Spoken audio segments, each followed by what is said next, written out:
오늘도 왔는가?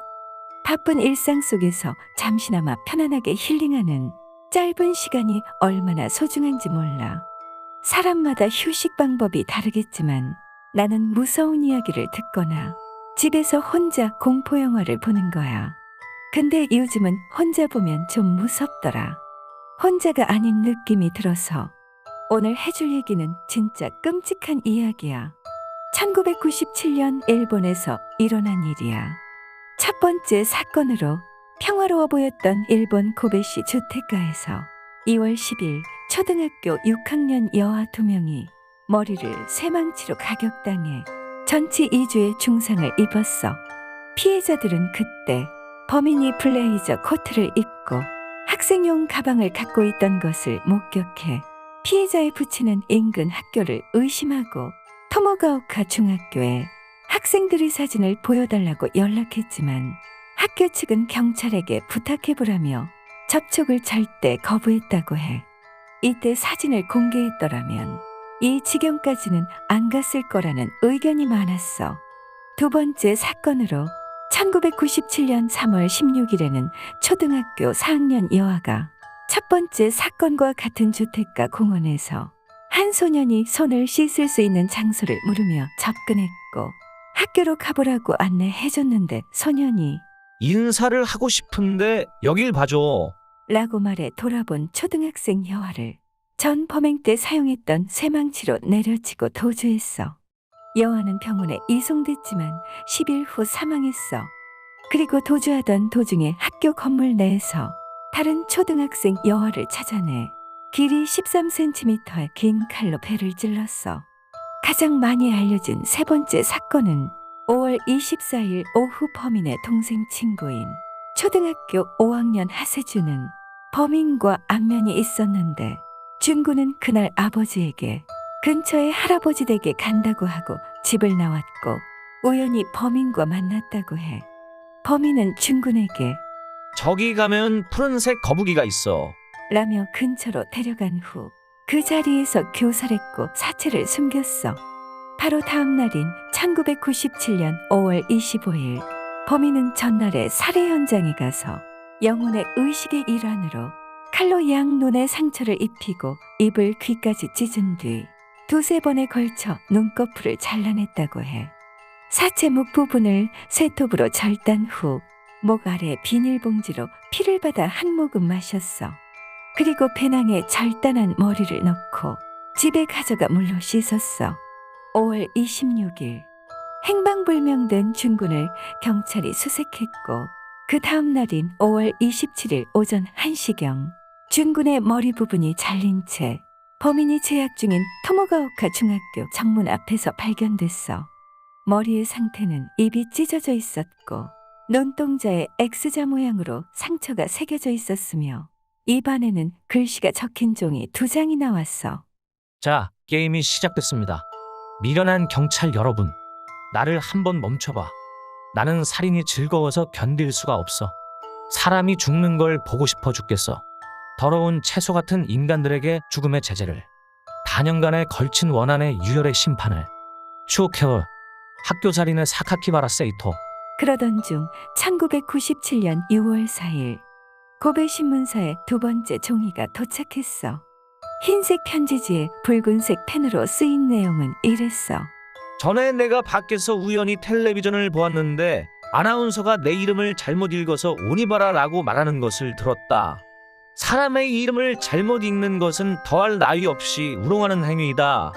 내가 일부러 세상에 주목을 끌었던 것은 지금까지도 그리고 앞으로도 투명한 존재로 남아있을 나를 적어도 당신들의 공상 속에서라도 실제하는 인간으로서 인식하게 하고 싶기 때문이다. 그래서 나는 세상에서 단 한 명 나와 같은 투명한 존재인 벗에게 상담을 해보았다. 비참하지 않게 가치 있는 복수를 하고 싶은 것이라면 너의 취미이기도 하고 존재 이유이기도 한 살인을 교배시켜 게임으로 즐기고 너의 취미를 살인해서 복수로 바꾸면 되는 거야. 그렇게 하면 얻는 것도 잃는 것도 없이 그 이상도 그 이하도 아닌 너만의 새로운 세상을 만들어 갈 수 있을 것이라고 생각해. 그 말의 마음이 움직여서 나는 이번 살인 게임을 개시했다. 하지만 이제 와서도 나는 왜 내가 살인을 좋아하는가를 알지 못한다. 내 이름을 잘못 읽는다거나 내 존재가 더럽혀지는 일은 참을 수 없는 것이다. 현재 경찰의 움직임을 보면 어쩐지 속으로는 귀찮아하는 느낌이 있는데 그걸 숨기고 얼버무리려고 한다고 밖에는 보이지 않는다. 향후 한 번이라도 내 이름을 잘못 읽는다거나 또 빛바래게 만들려고 하는 일이 있다면 한 주 사이에 야채 3개를 부숴버리겠다. 내가 아이들 밖에 죽일 수 없는 유치한 범죄자라고 생각한다면 큰 오산이다. 나에게는 한 인간을 2번 죽이는 능력이 갖추어져 있다. 여기에는 뉴스 보도에서 자신의 이름을 잘못 읽은 것에 대해 강하게 항의하고 있고 잘못 읽는 일이 또 있을 경우 강력한 보복을 할 거라고 암시하고 있었어. 그리고 본문에는 자신을 투명한 나라고 표현하고 자신의 존재를 세상에 어필하기 위해 살인을 했다고 고백하는 내용이 있었어. 그 후 6월 28일 범인이 체포됐어. 당시 15세였던 아즈마 신이치로. 체포된 아즈마는 대기업 제약회사에 근무하는 연구직 부모님과 남동생, 막내동생 이렇게 5인 가족이었다고 해. 부모님의 이의범절은 엄격했다고 해. 아즈마가 초등학교 4학년 때 엄마가 크게 혼낸 적이 있는데 그 후 무슨 일이 생기는 게 아닐까 할 정도로 심하게 계속 울었다고 해. 병원에 데려가니 소아 노이로제라는 진단을 받고 부모는 그 뒤로 방임주의로 교육했어.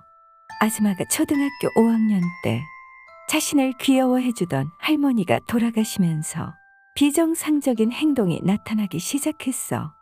이때를 경계로 죽음이라는 것에 흥미를 가지고 주위의 고양이나 작은 새 등 소동물을 학대하거나 죽이는 일을 반복했다고 해. 비정상적인 잔혹성을 가진 아즈마는 동네에서도 유명해 친구들도 무서워서 다들 멀어졌어. 그래서 수사본부에서는 탐문 수사 결과 아즈마를 용의자라고 단정한 거야. 1997년 6월 28일 경찰은 아즈마를 체포했고 28일에 걸친 수사 끝에 7월 25일 고베 지방재판소에 송치됐어. 1급 살인죄로 사형에 해당하는 처벌을 받아야 했지만 일본의 형사미성년자 연령은 만 16세 미만이었고 아즈마는 당시 만 15세였기 때문에 형사처벌을 할 수 없었어. 법원은 선도 및 정신치료를 지시했고 10월 20일 의료소년원에 수감됐어. 그리고 2005년 1월 1일 퇴원 허가를 받아 8여 년간의 수감 생활을 끝냈어. 현재 아즈마와 가족들은 이름을 바꾸고 새로운 삶을 살고 있다고 해. 아즈마의 사진이 유출되어 여러 증언들이 나오고 있다고 하는데 아즈마를 만난 사람들에 의하면 사람이 상당히 달라져서 사진만으로는 알아보기 힘들다고 해. 소년원 안에서 근육을 단련해 덩치가 커지고 키도 커서 예전 모습을 찾을 수 없을 정도라고 하네. 2015년 6월 아즈마는 자신의 범행을 수기로 써서 출판했어. 당연히 분노의 반응이 있었고 그는 반성이 전혀 없었어. 수기 제목은 절가. 제목부터 피해자 중심이 아닌 본인 중심이고 책에 살인을 해서는 안 되는 이유에 대해 썼는데 그 이유가 살인을 해 처벌을 받으면 괴롭게 되니 절대 하지 말라고 10대였던 나에게 알려주겠다. 는 내용이었어. 책의 목차만 봐도 전혀 반성이 없어. 이런 부류의 책이 거의 그렇듯 욕하면서도 보는 사람들이 많은 터라 15만 부 이상이 팔려 단기간에 범인은 많은 돈을 벌었어. 이런 어처구니 없는 일이 다시 일어나지 않게 범인 자신이 저지른 범죄 행위로 이득을 얻는 것을 제한하는 법을 도입하자는 의견도 나왔다고 해. 2016년 2월 그의 근황을 공개했어. 의료소년원 출소 이전인 2001년에 키가 177cm였고 출소 이후 성매매업소를 드나들며 자신이 지정한 여성 접대원에게 엄마라고 부르고 변태적인 짓들을 하고 다닌다고 해. 일본 주간지에서 아즈마의 근황을 공개했는데 대중교통을 이용하며 평범한 일상을 지내고 있는 모습에 많은 사람들이 분노했고 불안했어. 최근 소년 심판이라는 넷플릭스 시리즈를 봤는데 청소년 범죄에 대한 이야기였어. 나이가 어리다고 끔찍한 살인을 저질렀는데도 죗값을 제대로 받지 않는다는 것은 오히려 계속적인 범죄를 하게 만드는 것 같아. 우리나라 특성상 크게 당해야 조치를 취하는데 도대체 청소년들이 이보다 더 얼마나 끔찍한 범죄를 저질러야 법이 바뀔런지. 세상에 있는 괴상한 이야기 듣고 싶으면 괴담포차로 오거라. 고운 마음씨를 가진 그대들, 구독하고 가지 않으련?